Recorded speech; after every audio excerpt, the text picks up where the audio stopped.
Aristotle's Rhetoric, first transcribed 4th century BC.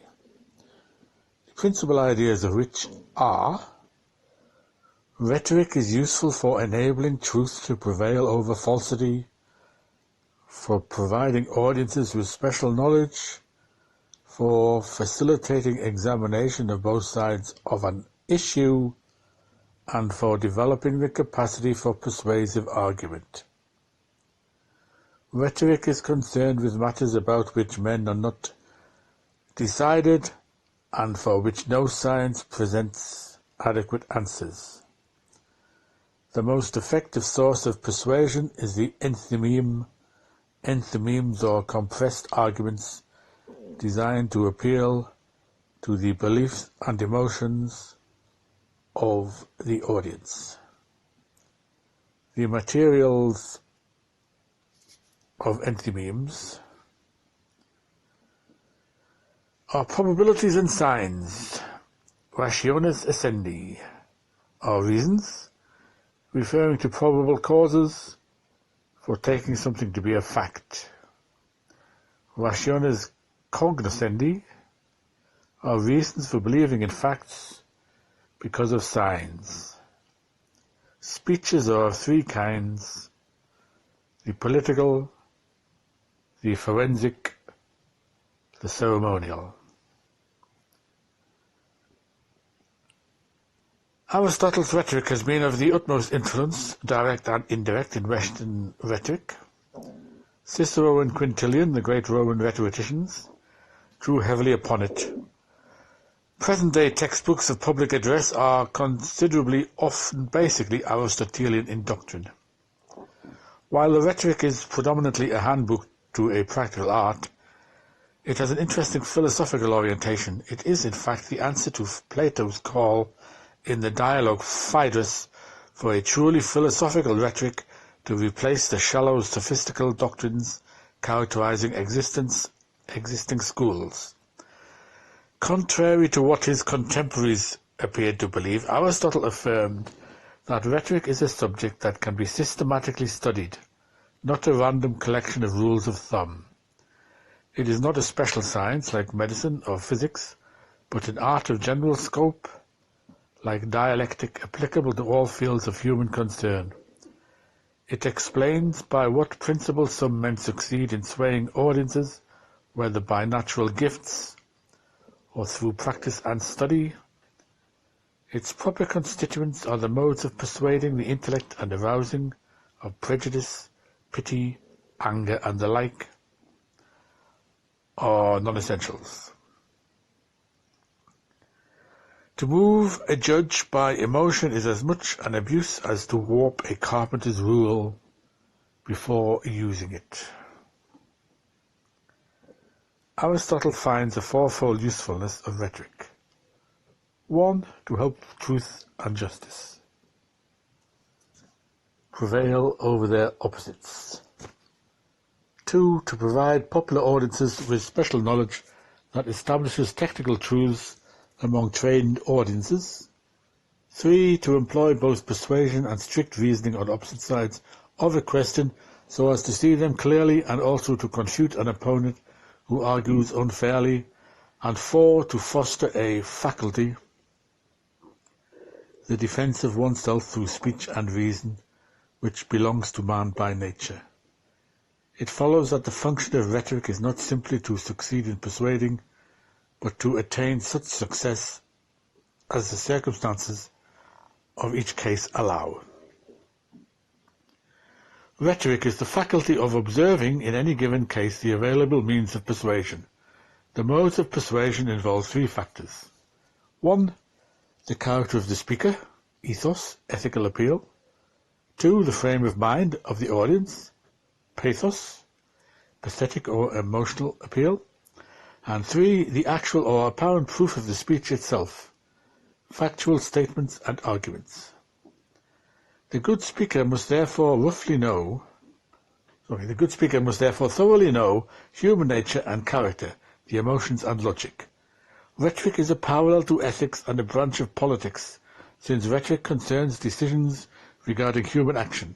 It necessarily involves human relationships within the framework of the established order. It is likewise a parallel to dialectic, both being faculties of discovering arguments.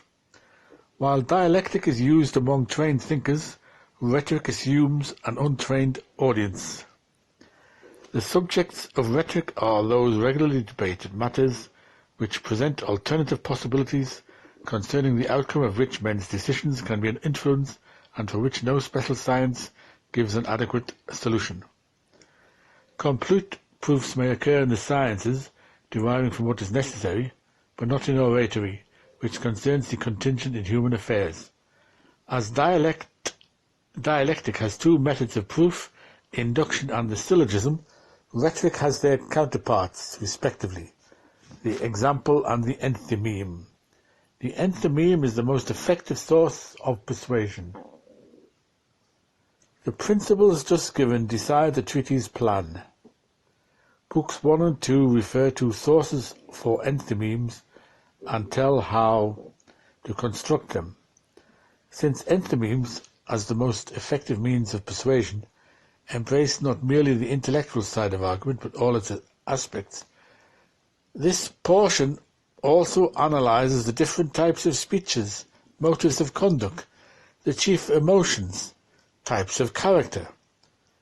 All these are preliminary to the specific treatment of drawing enthymemes from commonplace beliefs. Book 3, which completes the work, deals with style and arrangement of speeches.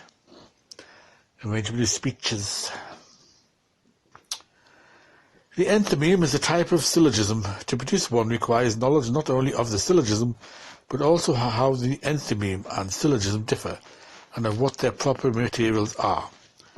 While interpreters of Aristotle have long taught that an enthymeme is a syllogism with one premise suppressed, James H. McBurney, writing in Speech Monographs in 1936, has shown that Aristotle had much more in mind.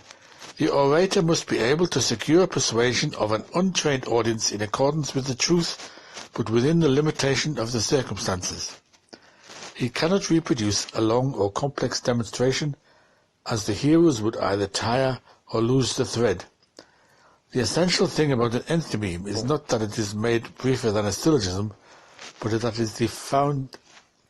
it is founded upon a more suitable basis, being drawn from material accessible and meaningful to its audience.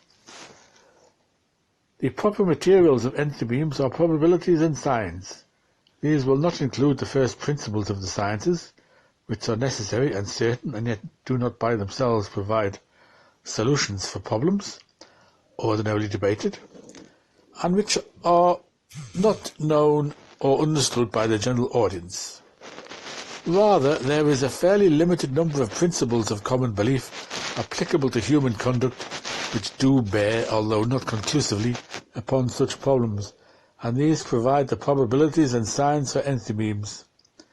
Aristotle supplies the chief ones under the heading topics, commonplaces, or lines of argument.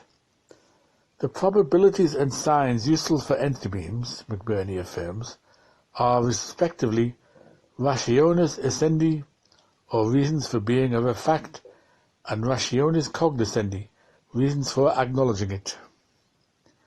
Granted a given fact, an enthymeme drawn from ratio essendi would account for its existence by suggesting its cause.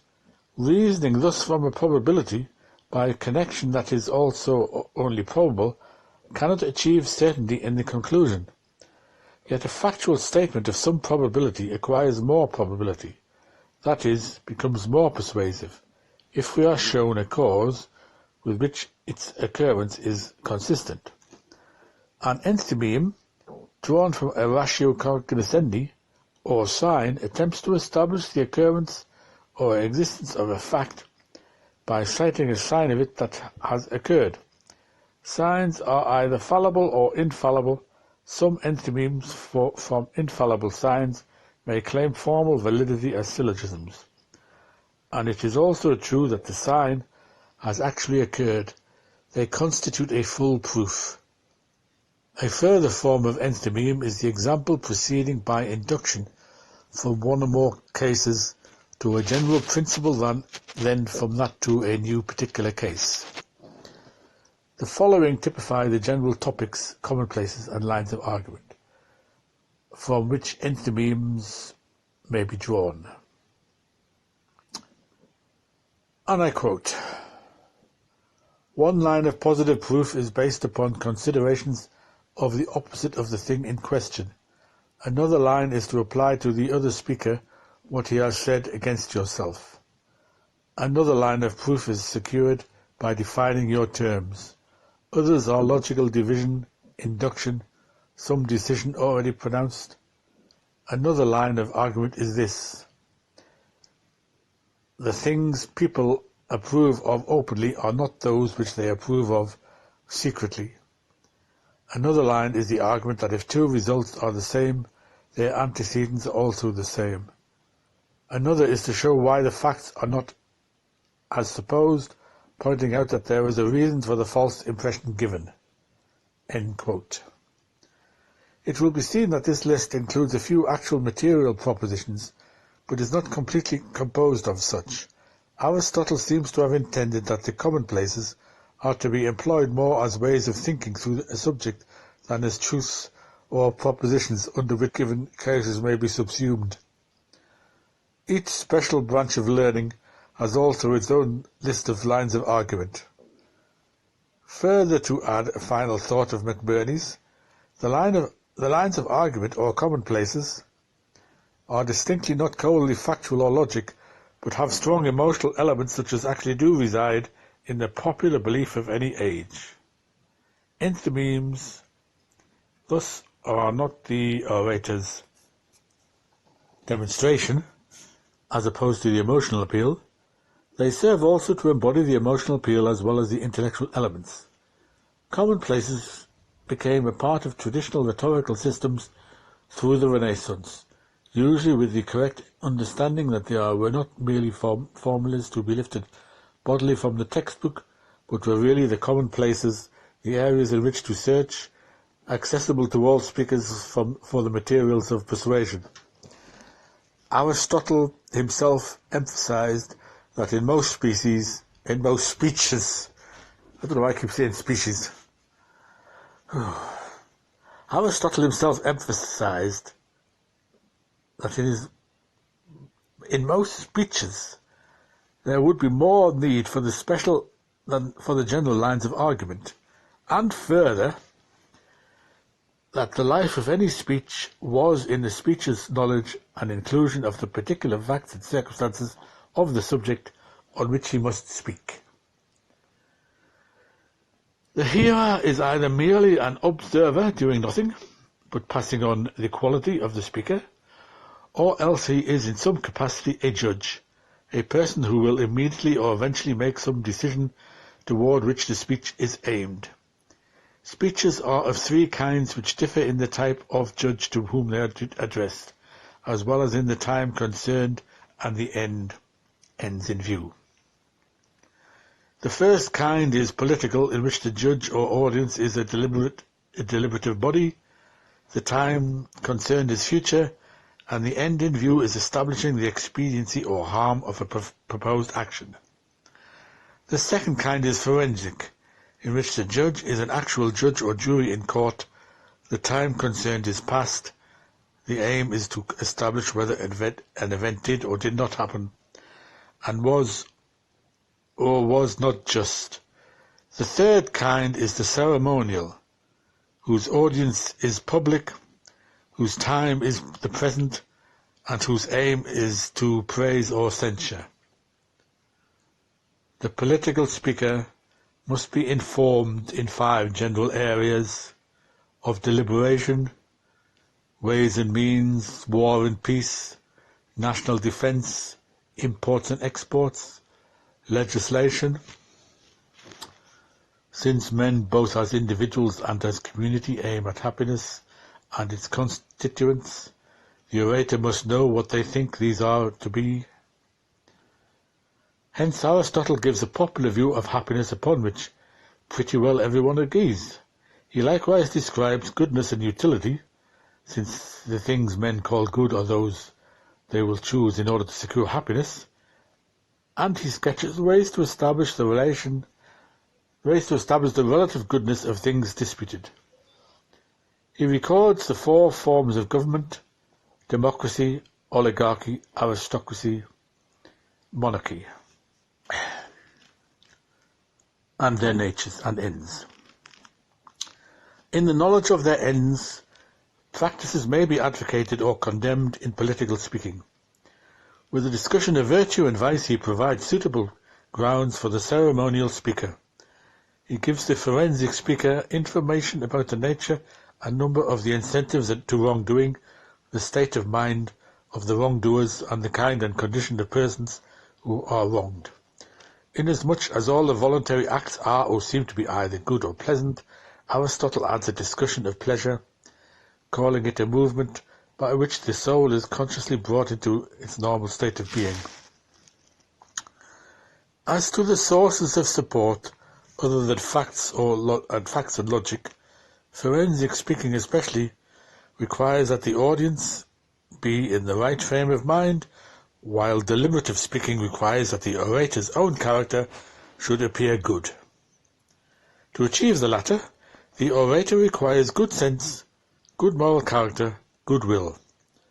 The emotions, and I quote, are all those feelings that so change men as to affect their judgment, and that are also attended by pain or pleasure.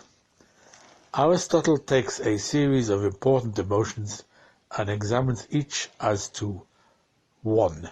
What the state of mind is of him who feels it, 2. Who the others are and towards whom it is directed, 3. On what grounds it is felt.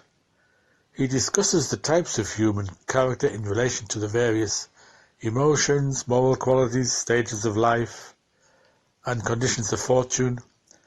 A good part of the rhetoric thus serves as a handbook of applied psychology, from which, together with particular information, the speaker can assess a given audience, and hence stir the desired emotions and invest his speech with the proper apparent character, and also from which he can understand his own emotional life and build in himself a better character. A chapter on refutation suggests meeting an argument by inventing a counter-syllogism of the same material, namely, the ordinary opinions of men, which may often be contradictory, or else by bringing certain objections against what was said.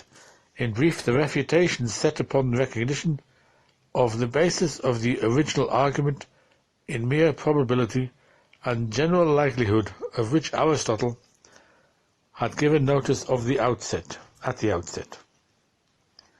Of course, the validly constructed enthymeme from an infallible sign that actually occurred cannot be refuted.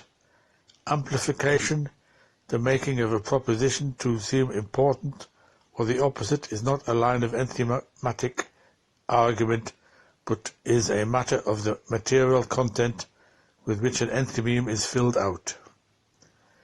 In Book 3, Aristotle investigates the expression of facts in language. This includes both style and arrangement. Delivery is the right management of the voice to express the emotions. It is not an elevated subjective inquiry. And I quote, "We ought in fairness to fight our case with no help beyond the bare facts. Nothing, therefore, should matter except the proof of those facts. Still, other things affect the results considerably, owing to the defects of our hearers." End quote. Good style is both clear and appropriate, avoiding meanness and undue elevation. The writer must give the impression of speaking naturally, not artificially. Language is appropriate if it expresses emotion and character and corresponds in tone to its subject matter. All recommendations regarding style are relative and must be applied with good judgment and according to the circumstances rather than uniformly and mechanically. Metaphors should be used for implanting new ideas, as they are in familiar language, yet are graphic. Their construction comes only through talent or long practice, though this treatise may indicate the principles of construction. As to organization, Aristotle writes that sophists have needlessly proliferated the number of parts of a speech, which is basically two: stating the case and proving it. But he is willing to recognize four: introduction, statement, argument, and epilogue. The introduction should show what is the aim of the speech. Occasionally it also has a remedial purpose, directed to removing or exciting prejudice. The epilogue may be used to secure the good disposition of the audience towards the speaker himself, magnify or minimize the chief fact, excite the desired emotion, and refresh his hearer's memories. Aristotle's own ending to the treatise is his example of the most direct sort of epilogue by a man of good character. And I quote, "I have done. You have heard me. The facts are before you. I ask for your judgment." End quote.